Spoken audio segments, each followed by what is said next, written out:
Bom dia, alunos do segundo ano da Escola Estadual Antônio Carlos e da Escola Estadual Olindina Lourenço.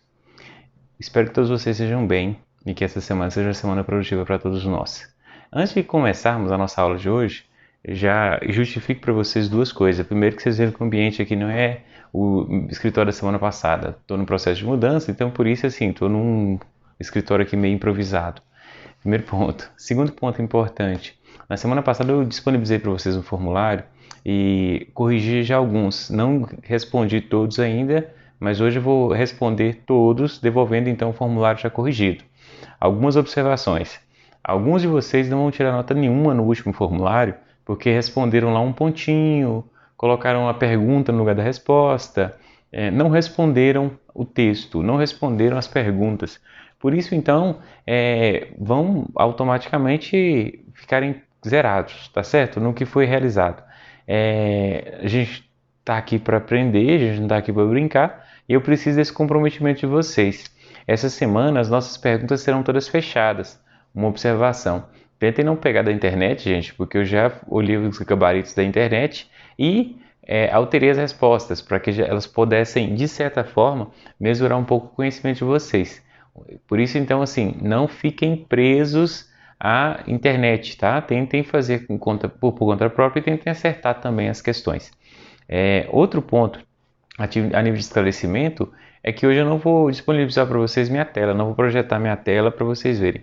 Vou somente explicar os tópicos aqui para vocês, que vão estar lá disponível para vocês no PET, no texto do PET, então leiam para poder responder as questões. Eu vou só dar algumas pinceladas e pistas para que vocês possam assim responder as questões. Outra coisa importante, eu vou deixar um tópico lá em aberto no formulário para que vocês possam dar a opinião de vocês. Em que a gente pode melhorar ou em que eu posso melhorar a minha aula para vocês, para se tornar mais acessível, mais agradável e vocês poderem aprender um pouco mais. Na próxima semana eu estou pensando em fazer um Meet, fazer uma gravação de aula e gravação. Fazer um Meet ao vivo então com vocês, síncrono, com horários diversificados para não dar tumulto com as turmas, para a gente poder tá um pouco assim, aproximando um pouco mais de vocês e tendo um contato um pouco mais próximo. Aguardo então a opinião de vocês no que eu perguntar lá no formulário de questão. Outra coisa, essa semana eu vou fechar o formulário de vocês, tá? Eu vou sempre deixar o formulário de filosofia disponível na terça-feira.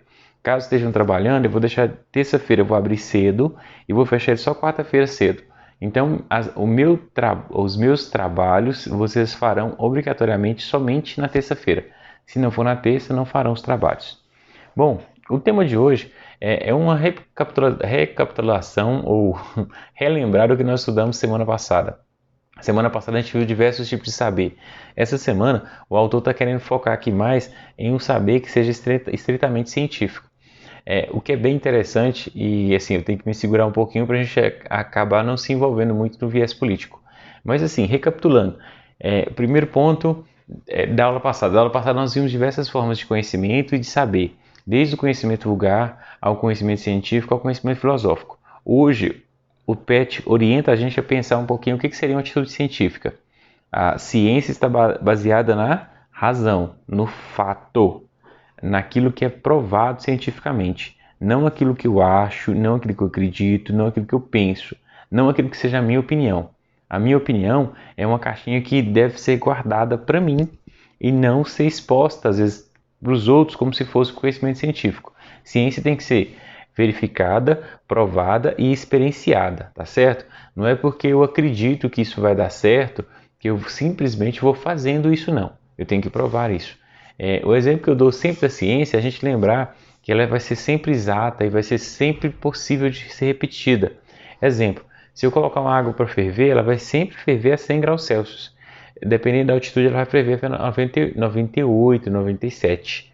Mas nunca vai ferver a 50, tá certo? Ela vai sempre alcançar fervura em 100 graus Celsius.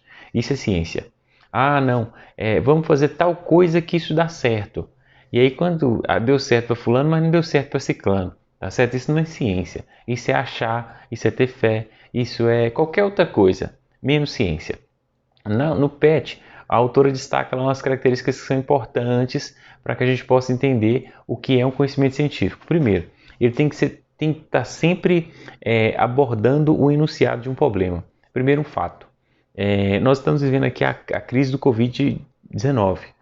É um vírus agressivo que causa problema pulmonar e que geralmente assim mata as pessoas com muita facilidade, principalmente a nova variante. Aqui cabe um adendo. A lei da evolução de Darwin está em vigor, tá, gente? A primeira cepa do vírus matava de tal forma, a segunda mata de maneira muito agressiva. O vírus se melhora com o tempo, ele se aprimora. Às vezes as pessoas não, mas o vírus está em todo momento se melhorando, se tornando cada vez mais letal, cada vez mais eficaz, cada vez assim, matando com mais facilidade, só para a gente poder entender. Então, o primeiro ponto, existe um problema, o problema do vírus, Covid-19. Existem cientistas que pegaram o problema, um vírus, eu preciso neutralizar esse vírus. E aí eles se dedicaram e começaram a estudar vacinas, porque a vacina é o único tratamento eficaz, cientificamente provado. Desenvolve a vacina, faz testes com essa vacina, que seria o segundo, terceiro momento, que seria qual? Experimentar as hipóteses. A gente pensou um problema, primeiro ponto. Segundo ponto, a gente formula uma hipótese. Essa vacina X aplicada nas pessoas nessa quantidade alcança um tal nível de imunidade. Vamos pegar aqui o exemplo da vacina da Pfizer que tem 90% de eficácia. De cada 10 pessoas que tomam essa vacina, ou de cada 10 pessoas que estão vacinadas com ela, 9 não desenvolvem nenhum sintoma grave, tá certo? Só para a gente pegar como exemplo. Uma vez que você chegou a essa hipótese que esse soro, aquilo que está ali dentro daquele vidrinho, aplicado numa pessoa, causa imunidade nessa pessoa. Essa é a hipótese. Essa hipótese vai ser testada. A gente vai aplicar numa quantidade X de pessoa. Geralmente fala duplo cego. O que é um duplo cego? Você aplica 50 doses em um grupo de pessoas, a vacina, o teste da vacina, e 50 placebo. Placebo seria somente água salina, ou está aplicando algo sem eficácia. Por quê? Porque para a gente poder ver se é mais psicológico ou se é mais científico. Não sei se aconteceu na família de vocês, próximo de mim sim.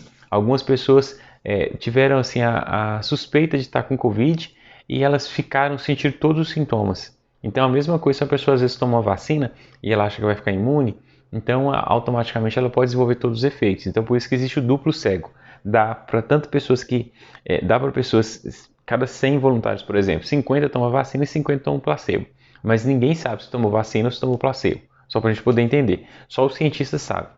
Depois que eles chegam à conclusão de que essa vacina é eficaz, por exemplo, aí eles têm algo que é científico, verdadeiro, ou algo que vai ser baseado em fatos. Então, por isso aqui cabe um esclarecimento. Em relação ao Covid, gente, só existe duas formas de tratamento.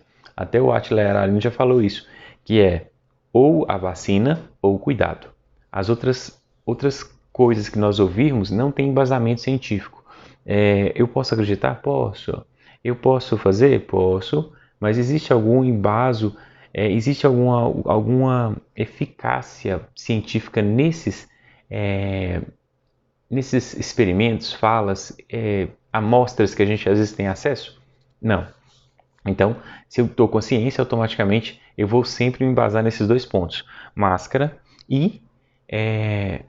máscara está aqui, tá, gente? Máscara e vacina. Enquanto a vacina não chega, então é necessário todo o cuidado e estarmos sempre nos precavendo para que a gente não se contamine, não contamine as pessoas que nós gostamos, para que essas pessoas venham a perecer.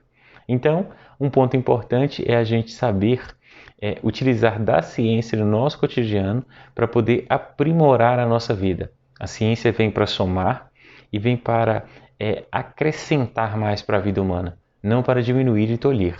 Mesmo que em alguns momentos a ciência tenha sido usada como meio de extermínio para matar pessoas, mas na maioria das vezes a ciência também tem um viés que é salvar e cuidar de vidas e melhorar cada vez mais a nossa convivência, a nossa vida com as pessoas. Imaginem se não fosse a ciência, a gente hoje não tivesse acesso à internet. Como é que seria a nossa vida hoje na pandemia? Tá certo? Só uma questão para problematizar, para vocês pensarem um pouquinho. Na semana que vem, prometo vocês que a aula vai ser um pouquinho mais longa, um pouquinho mais, vou projetar mais coisas para a gente poder estar conversando e dialogando. E tentar dinamizar um pouco mais. No mais, boa semana de estudos a todos vocês, um grande abraço e se dediquem a fazer atividade, tá, gente? Conto com o compromisso de todos vocês. Um abraço, até logo.